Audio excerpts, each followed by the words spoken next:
تہجد کی نماز کیسے پڑھی جائے؟ پیارے نبی صلی اللہ علیہ وآلہ وسلم کا فرمان ہے۔ حضرت ابو ہریرہ رضی اللہ تعالی عنہ سے روایت ہے کہ رسول اکرم صلی اللہ علیہ وآلہ وسلم نے فرمایا، اللہ تعالیٰ اس مرد پر رحم فرمائے جو رات کو تہجد کے لیے اٹھا اور اس نے تہجد کی نماز پڑھی اور اپنی بیوی کو بھی جگایا، پھر اس نے بھی یہ نماز پڑھ لی۔ اگر شوہر کے جگانے پر اس نے انکار کیا تو اس کے چہرے پر پانی چھڑک دیا تاکہ نیند ٹوٹ جائے اور بیدار ہو کر کچھ رکعتیں پڑھ لے۔ پھر فرمایا، اللہ تعالیٰ اس عورت پر رحم فرمائے جو رات کو تہجد کے لیے اٹھی اور اس نے نماز پڑھی اور اپنے شوہر کو بھی جگایا تاکہ وہ تہجد کی نماز پڑھ لے۔ اگر بیوی کو جگانے پر شوہر نے انکار کیا تو اس کے چہرے پر پانی چھڑک دیا تاکہ نیند کا غلبہ دور ہو جائے اور بیدار ہو کر نماز پڑھ سکے۔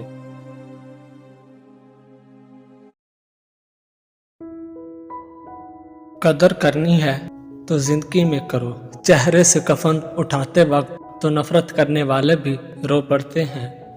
کچھ باتوں کا جواب صرف خاموشی ہوتی ہے اور خاموشی بہت خوبصورت جواب ہے۔ اگر ہم اپنے فرائض ادا کرنا شروع کر دیں تو ہمارے حقوق کا مسئلہ خود بخود حل ہو جائے گا، کیونکہ ہمارے فرائض دوسروں کے حقوق ہیں۔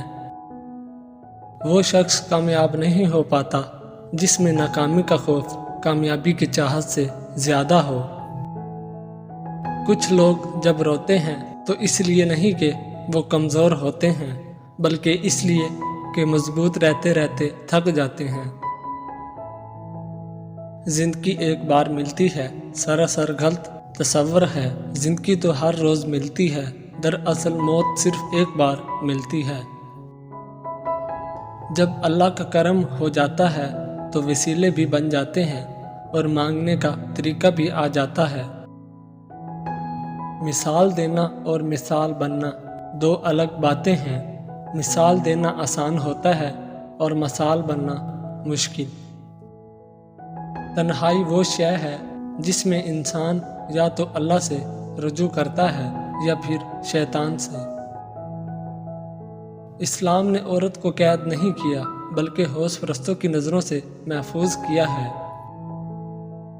ایک غیبی اصول یہ بھی ہے کہ جو تقسیم کرو گے اسی کی تمہارے پاس فراوانی ہو جائے گی، پھر وہ دولت ہو، علم ہو، محبت ہو یا آسانیاں۔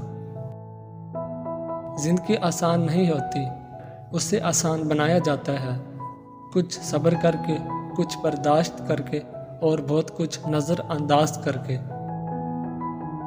بہترین ہم سفر کی سب سے بڑی خاصیت یہ ہے کہ وہ آپ سے اختلاف اور ناراضگی کے باوجود بھی آپ کا خیال رکھنا اور فکر کرنا نہیں چھوڑتا۔ دو باتیں ہر کسی کو بتاؤ۔ نمبر 1، نیکی والی کوئی بھی بات۔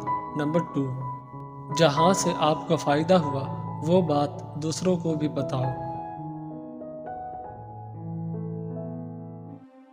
اللہ تعالیٰ کسی کو مایوس نہیں کرتا، اس سے مانگتے رہو، ایک دن یا تو وہ ہمیں عطا کرنے کے بعد پرسکون کر دے گا، ورنہ اس احساس سے بے نیاز کر کے مالا مال کر دے گا۔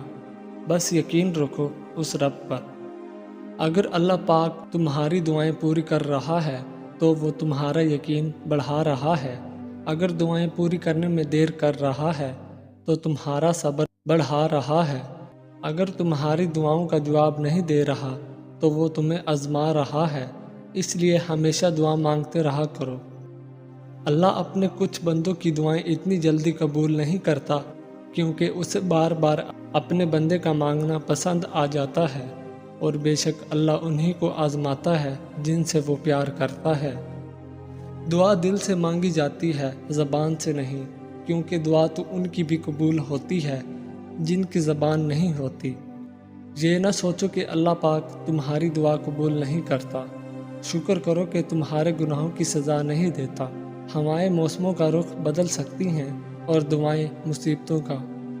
نصیب سے زیادہ قیمتی دعا ہوتی ہے، کیونکہ جب زندگی میں سب کچھ بدل جائے تب انسان کے پاس دعا ہی بچتی ہے جو نصیب کو بدل دیتی ہے۔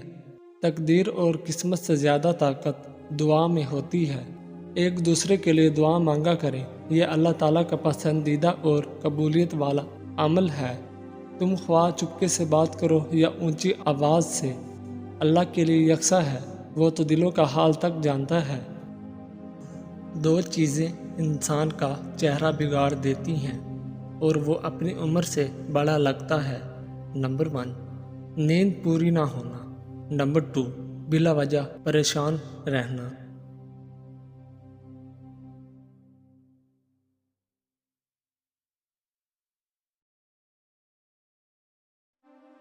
تہجد میں آنکھ سے گرنے والے آنسو اکثر دعاؤں کی قبولیت کا وسیلہ بن جاتے ہیں۔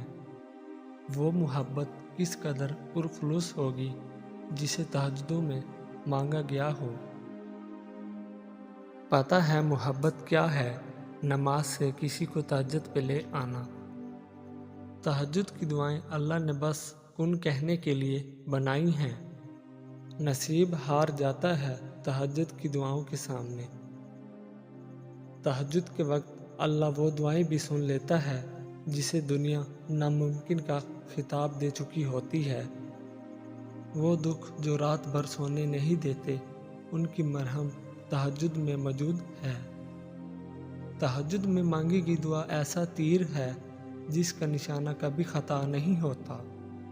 تہجد کی دعائیں جب نصیب کے روبرو آ کر کھڑی ہو جاتی ہیں تب کچھ بھی ناممکن نہیں رہتا۔ تب چار سکون کی صدائیں گونجتی ہیں، تہجد کا خاموش سجدہ اور زار زار بہتے ہوئے آنسو اللہ کبھی ضائع نہیں کرتا۔ زندگی میں خود کو کبھی کسی کا عادی مت بنانا، کیونکہ انسان بہت خود غرض ہے۔ جب آپ کو پسند کرتا ہے تو آپ کی برائی بھول جاتا ہے، اور جب آپ سے نفرت کرتا ہے تو آپ کی اچھائی بھول جاتا ہے۔ غم بڑھیں تو سمجھو ماں ناراض ہے، مشکلیں بڑھیں تو سمجھو باپ ناراض ہے، رزق میں کمی ہو سمجھو بیوی ناراض ہے، بے چینی ہو تو سمجھو اللہ پاک ناراض ہے۔ صرف دو لوگ مقدر والے ہوتے ہیں، ایک وہ جنہیں وفادار دوست ملتا ہے، اور دوسرے وہ جن کے ساتھ ماں کی دعائیں ہوتی ہیں۔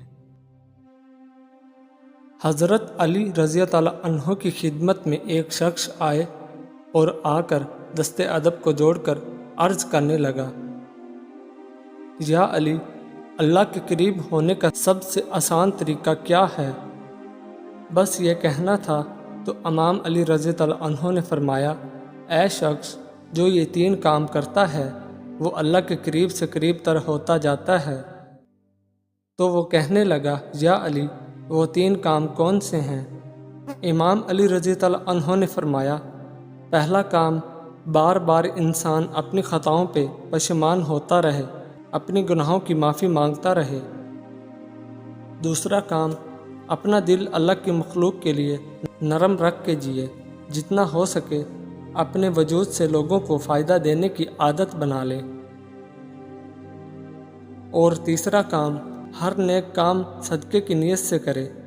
اللہ کی مخلوق کو دیکھ کر اگر مسکرائے تو یہ سوچ کے مسکرائے کہ اس خلقت کو اللہ نے پیدا کیا ہے۔